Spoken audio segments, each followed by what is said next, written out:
शारदीय नवरात्रि 15 अक्टूबर 2023 को शुरू हुआ था, जिसका समापन 23 अक्टूबर 2023 को है।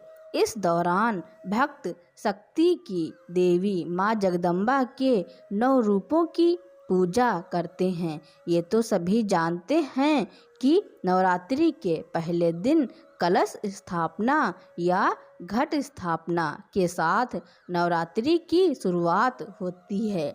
इस दौरान एक कलश के ऊपर नारियल रखकर कलश स्थापना या घट स्थापना होती है। लेकिन क्या आप जानते हैं कि नवरात्रि के बाद इस नारियल और कलश के पानी का क्या करते हैं? ज्योतिष शास्त्र के अनुसार जैसे श्रद्धा पूर्वक कलश स्थापना की जाती है, उसी तरह इसे हटाना भी जरूरी होता है, क्योंकि नवरात्रि समाप्त होने पर कलश या नारियल के पानी का गलत तरह से इस्तेमाल करने से पूजा का फल नहीं मिलता है और व्यक्ति कई तरह की परेशानियों से घिर जाता है। कलश में रखे नारियल का क्या करें? नंबर 1, कई लोग नवरात्रि समाप्त होने के बाद कलश का पानी, नारियल और इसमें रखे चावल गलत तरह से हटाते या प्रयोग कर लेते हैं, लेकिन ऐसा करने से उन्हें 9 दिन की पूजा का फल नहीं मिल पाता। बता दें कि कलश पर रखे नारियल में माता रानी की विशेष कृपा होती है, इसलिए नवरात्रि के बाद इस नारियल को लाल रंग के कपड़े में लपेटकर पूजा स्थल पर रख देना चाहिए। इससे माँ प्रसन्न होती हैं और मनोकामनाएं पूर्ण करती हैं। नंबर 2, शास्त्रों के अनुसार नवरात्रि में स्थापित कलश के ऊपर रखे नारियल को 9 दिन बाद विधि विधान से हटाना चाहिए। आप इसे नदी या बहते पानी में प्रवाहित कर सकते हैं, या फिर बेहतर होगा कि आप इसको प्रसाद के रूप में कन्याओं को बांटें और स्वयं भी इसका सेवन करें। इससे सुख समृद्धि मिलती है। नंबर 3, हिंदू धर्म में पूजा पाठ के बाद पूजा की सामग्री को जल में प्रवाहित करना सबसे उत्तम माना जाता है, चाहे वह नारियल हो, कलश के नीचे रखे चावल या फिर अन्य चीजें। नवरात्रि के बाद सभी को जल में प्रवाहित जरूर करना चाहिए। इससे कोई दोष नहीं लगता और पूजा का संपूर्ण फल प्राप्त होता है।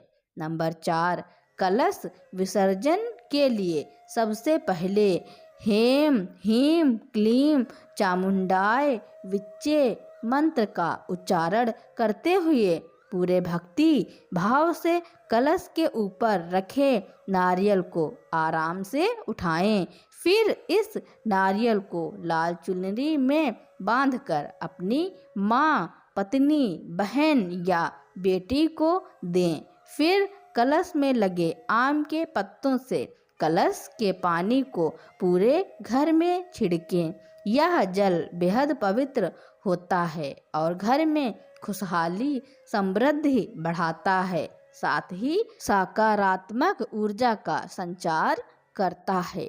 नंबर 5, कलश का जल सबसे पहले किचन में छिड़कें, इसके बाद बाकी घर और मुख्य द्वार पर भी छिड़कें, लेकिन गलती से भी बाथरूम या टॉयलेट के आसपास या अन्य किसी अपवित्र जगह पर यह कलश का जल ना छिड़कें। इसके बाद बचे हुए जल को तुलसी के पौधे या किसी पेड़ में डाल दें।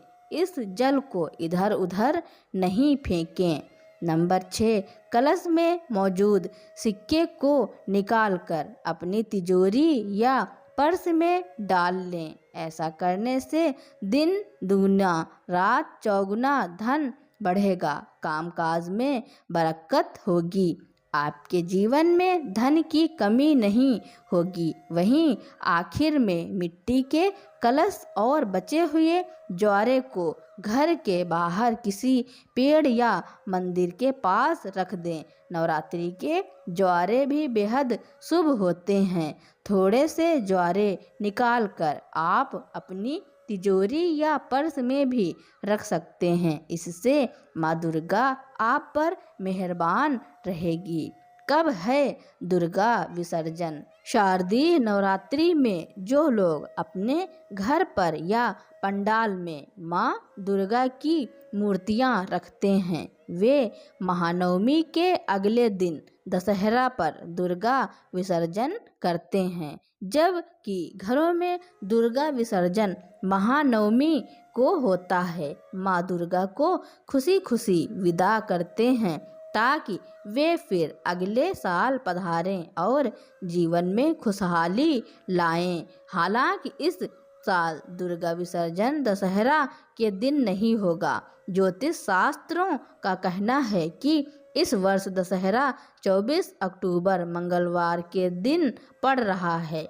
धार्मिक मान्यताओं के अनुसार मंगलवार के दिन बेटी को विदा नहीं करते हैं। ऐसे में माँ दुर्गा की विदाई मंगलवार को कैसे कर सकते हैं? आइए जानते हैं कि इस वर्ष दुर्गा विसर्जन कब है। दुर्गा विसर्जन का समय क्या है?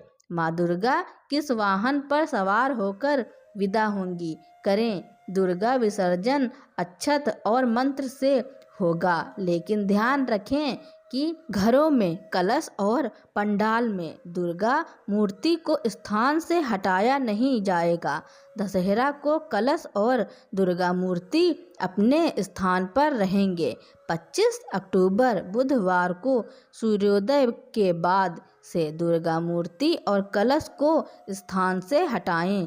दुर्गा मूर्ति को नदी, तालाब, पोखरे आदि में विसर्जित कर दें। इस साल दुर्गा विसर्जन महानवमी के दिन करना उचित है। इस बार महानवमी 23 अक्टूबर दिन सोमवार को है। ऐसे में दुर्गा विसर्जन भी 23 अक्टूबर को करें।